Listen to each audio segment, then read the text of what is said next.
नमस्कार, मी पंजाब डक आणि आजपासून परत शेतकऱ्यासाठी अंदाज देणार आहे। जळगाव जिल्हा, धुळे जिल्हा, नंदुरबार जिल्हा, नाशिक जिल्हा, अहिल्यानगर ह्या भागाकडे काय होणार आहे, 4, 5, 6च्या दरम्यान पाऊस जाणार आहे। म्हणून 4, 5, 6ला तिकडल्या भागात पाऊस पडणार आहे, म्हणून हा अंदाज लक्षात द्यायचा। तर मग त्याच्यानंतर मग इकडे कशी पाऊस कधी उघडणार आहे, तर शेतकऱ्याला सांगू इच्छितो की 4 तारखेला विदर्भ मराठवाड्यातला पावसाचा जोर कमी होणार आहे, मग ठिकठिकाणी सूर्यदर्शन होणार आहे, म्हणून हा अंदाज लक्षात द्यायचा।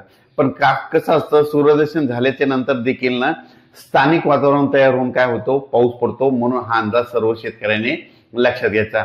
4 तारखेपासून तुम्ही काय करता, मग मराठवाडा आणि विदर्भातल्या शेतकऱ्यांनी 4 तारखेपासून ते 10 तारखेपर्यंत 11 तारखेपर्यंत तुम्ही शेतीचे कामे करून घ्या, फवारण्या करून घ्या, मुग काढायचे तर मुग काढून घ्या, उडीद काढायला तर उडीद करून घ्या, ऊसाला खत टाकायचे टाकून घ्या।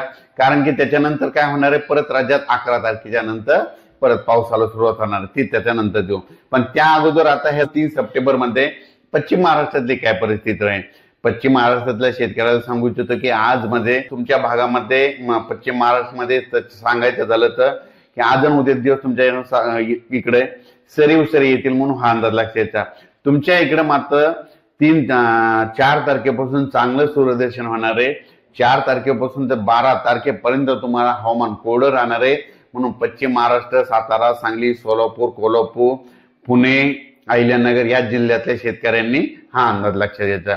त्याच्यानंतर आता आपण उत्तर महाराष्ट्राकडे वळू। उत्तर महाराष्ट्रामध्ये जळगाव जिल्हा झालं, नंदुरबार जिल्हा झालं, धुळे जिल्हा झालं, नाशिक जिल्हा झालं, अहिल्यानगर आणि इगतपुरी ह्या पट्ट्यामध्ये तुम्हाला शेतकऱ्याला सांगू इच्छितो की तुमच्या इकडं 4 तारीख, 5 आणि 6च्या दरम्यान उत्तर महाराष्ट्राकडे जोरदार पाऊस पडणार आहे, म्हणून हा अंदाज लक्षात घ्यायचा।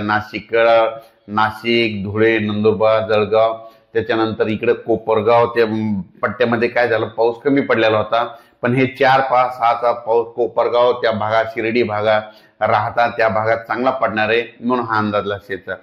म्हणजे सांगायचं झालं तर अद्यापही आतापर्यंत ज्या उत्तर महाराष्ट्रामध्ये ज्या भागात पाऊस पडलेलाच नाही, तर त्या भागात देखील ह्या पावसात पाऊस पडणार आहे आणि ओढे नाले वाहतील आणि तुमच्या धरणात देखील पाणी येणार आहे, तळ्याला देखील येणार आहे, म्हणून हा अंदाज लक्षात घ्यायचा। तर हा झाला उत्तर महाराष्ट्राचा।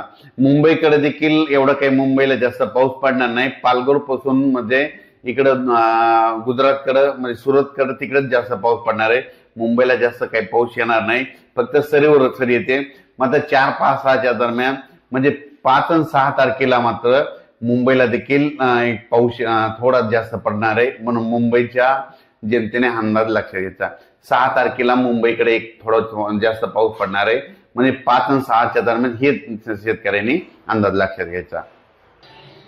तसेच उत्तर महाराष्ट्रातल्या शेतकऱ्याला सांगू इच्छितो की तुमच्या भागामध्ये धुळे झालं, नंदुरबार जिल्हा झालं, जळगाव जिल्हा झालं, नाशिक जिल्हा झालं, येवला झालं, कोपरगाव झालं, म्हणजे या शिर्डीच्या परिसरामध्ये काय झालं, बरेच शेतकऱ्याचे मला फोन आले, मी आल्याच्या नंतर त्यांचं म्हणणं की काही भागामध्ये म्हणजे 10-20 गावं सुटलेले, तर त्यांना एक सांगू इच्छितो की म्हणजे 5, 6 आणि 7चा जे पाऊस पडणार आहे ते उत्तर महाराष्ट्राकडे खूप पडणार आहे।